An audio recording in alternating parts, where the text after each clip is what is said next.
The question of existence, or in fact, do you exist or not, or do I exist or not, came to me a very long time ago. And eventually, when I started to read philosophy and try to understand scientists and philosophers, how they think, how they perceive life, it changed me, and I finally have some say on this question. Jean Paul Sartre, he said something on existentialism. He said that the only point of my existence is that I exist. He said that existence precedes essence, and the purpose of life is to find that essence and live. But when I put the word existence in the perspective of the cosmos, our existence has neither meaning, nor purpose, nor necessity, which is nothing to be ashamed of. For the same would be true of God if God existed. But for us humans, there are different versions of us which simultaneously exists in different times. So let's talk about our DNA. Me and you are technically 99% same from our DNA structure. We also have differences in our DNA which happen on a daily life, on everyday basis, but in a very tiny amount. Suppose if you are someone who smokes or who has to consume medicines on a daily basis, your DNA changes very rapidly. Every day we are a little different. We all have a particular genetic identity in that 1%. There are almost 30,000 active genomes in the human genome. Each of these genomes has at least two variants. So the number of genetically distinct biological identities that a genome can have or it can make is 2 raised to the 30th power, that will be 1 followed by 10,000 zeros. That is the number of potential people allowed by the structure of our DNA in just that 1%. And in all the time until now, the number of humans ever existed is around 40 billion. Let's round it to around 100 billion. And still, this is only 0 point and add 9,979 zeros before 1. And we are the lucky ones who have existed and seen the reality in front of us. I grew up in a very religious family, and I grew up around the stories of Mahabharata and Ramayana and all the Hindu mythology, from the story of Shiva to Ram. And the idea of Hinduism has many gods in it. We have different gods for different things, and in that view, Hinduism is like a drama in which different characters are playing different roles. And similarly, we just play different roles in this vast universe. So, by the end of this podcast, I am going to prove that your different roles and you don't really exist. Nowadays, there's a lot of encouragement going on related to breathing exercises or meditation, which involves focusing on your breath. And when you start the exercise and as you go deeper, focusing on your breath, what happens is that your breath is slowed down and it is not in a rhythmic way. It is random, and you don't know when your next breath will be. And it reaches chaos. And the more chaos there is, the more calmer you feel. It's strange, right? But the point is that from chaos, you reach to peace. And I will tell you why. In computer programming, there is something called a loop. A loop is basically some instructions that we give to a computer and run certain functions again and again on repeat. Our brain works in the same way. We give ourselves or we tell ourselves stories of different kinds again and again. And in a code, when you type the break function, the loop stops. Similarly, that break of loop in our lives is when we die. Our brain stops telling stories of who we are. I love thought experiments, and here's one for you. Imagine that the zygote that split apart shortly after fertilization to produce you and your twin had instead remained a single clump of cell.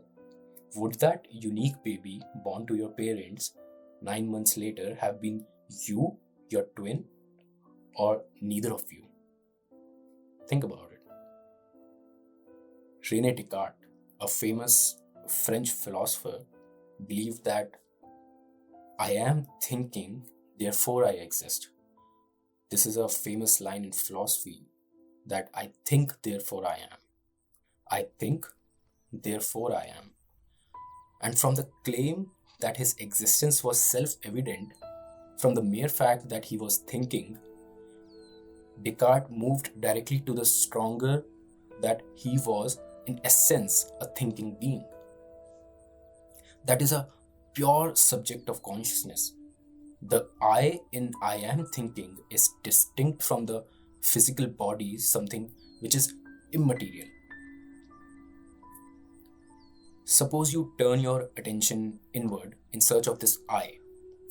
You may encounter nothing but ever-changing consciousness, a flow of thoughts and feelings in which there is no real self to be discovered. Another philosopher, David Hume, said that the self is a fiction, a shadow cast by the pronoun I. And I will tell you why. Let's come back to the computers. In computers, a code requires some initial conditions to run. Like there are different libraries which helps the code to run, and you have to put those libraries in the starting. Similarly, our parents give us instructions when we are young to be who we are. We develop our senses because of this. When there's an object in front of us, the light that falls from the object on our eye lens, that information is then transferred to our brain through optical nerves, which are the fastest nerves in our body. Our brain then processes that information, and then that signal forms an image in our mind, which stays in our memories. When you listen to this podcast on your speaker or headphone, it is your brain that tells you that this sound is the words that is relatable to a language and it tries to make meaning of it. There was an experiment in high school with a prism. There's a white light which falls one side of the prism, and the other side you see the whole spectrum of light. And Newton did this experiment long ago. After the spectrum of light that falls on the screen, he filtered different colors. He filtered red color, yellow, or green. Our brain filters things for us. And like our parents filtered what is good and what is bad when we were young.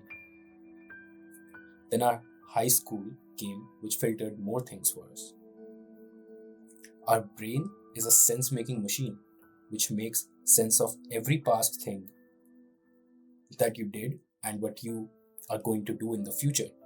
All these interactions of the chemicals and hormones and nerves in your brain Your brain telling you stories, making sense of everything gives us consciousness.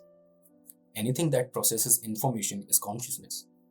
The various experiences you are having at a particular moment, seeing the blue sky through window, hearing distant sirens, feeling a slight headache, thinking about dinner, are part of the same consciousness because they belong to the same self. All your thoughts are just mixtures of previous thoughts and they are not yours. They just make sense to you because of the mind, which processes it and makes the probability of the future. We all were different at different stages of our lives. If you ask a person in his 30s or 40s, can tell you that he was different when he was at this stage of his life. This changed him. I can tell you that I was different a year ago or 2 years ago, and it is same with everybody. There are different dreams, different desires a year ago compared to today, simply because some of the senses have been changed as time passes. That is why the difference between you and me are negligible. We both need to eat to survive. We speak the same language. Yes, there are some differences in how I speak and how you speak, which totally depends on our communication with other people. I said in the starting that our DNA is 99% same, but now I can say that it is 99.9% same. There's a simple physical answer to the question that why we exist. Yes, we exist because at a certain moment in the history of the universe, a certain bunch of atoms happen to come together in a certain way. But the problem with this is that the physical identity of our brain does not tell us who we are or does not tell who we are not. The Buddha put the self as it is only a conventional name given to a set of elements. Everything we think of or what we do is either environmentally driven or socially driven. It depends on how we react to the world. The Neuralink that Elon Musk is building, it scares me because of Neuralink, we would be able to keep humans in sync. I could tell you my whole life story in a second. Then the question that arises is that who are you or what makes you different? Your name? Let's talk about our names. When someone calls your name, it opens up our minds wherever we are. We want to know that from which direction it is coming from. Some people change their name. My brother changed his name years ago, but he still reacts to his older name. And some of us has two names, including me, and we react to both of them. We even react to our last name. Some of us call our friends from their last name and they still react to them. Some people who have their third name, they will still react to them, which tells us that our name is not our true identity. You can make up the identity of any number of names you want, but you will still react to your older name. If an exact physical replica of your brain were created and then stocked with your memories and lodged in a clone of your body, the result would be still not be you. Well, to be an I is to have self-consciousness, to enjoy the power of reflexive awareness. So perhaps the I is conjured into existence in a very act of thinking about itself. In other words, the I is self-creating. Once you entertain the notion that the I is self-creating, it's easy to find yourself down a slippery transcendental slope. And what lies at the bottom of that slope is a curious form of idealism, one which says that I, in creating itself, creates all of reality. Now, you might say that the emotions that you have makes you you, but they are just some hormones and the nerves working together that makes you feel like this, which is also dependable on the environment or social interactions as well. You might say that the things you like makes you, like a certain movie or a place or a food. All of these are environmentally driven and sometimes genetically too. Like some people like to eat spicy, or some people don't like the taste of coffee.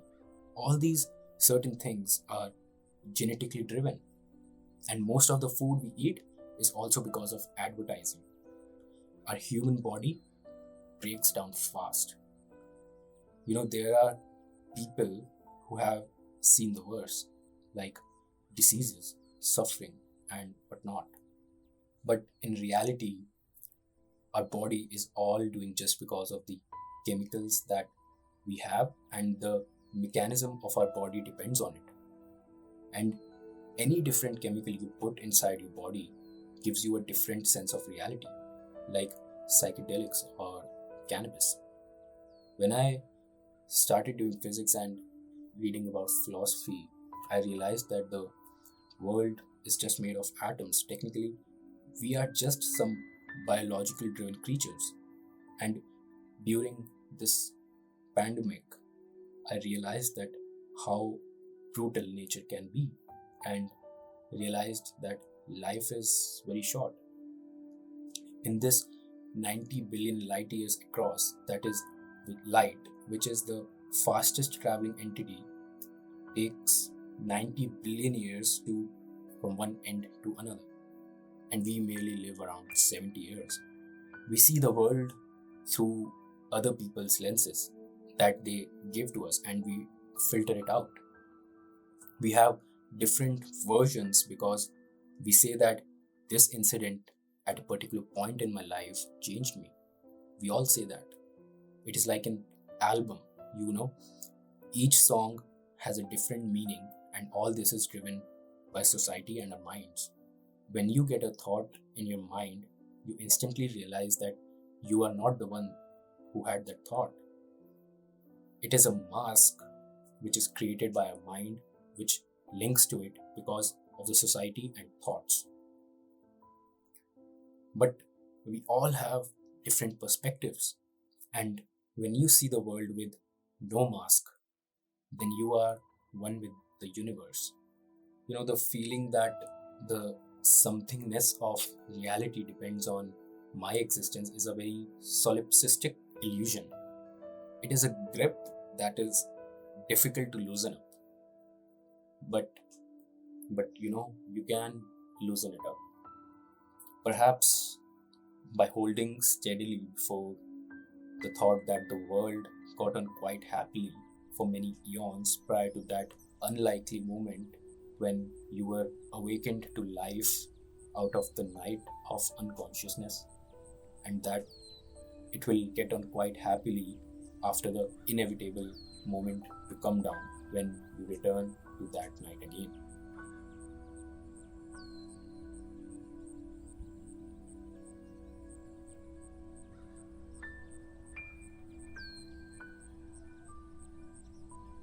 Thank you for listening to this podcast, and I hope you liked it. If you liked it, then do share this and support this podcast. Thank you so much.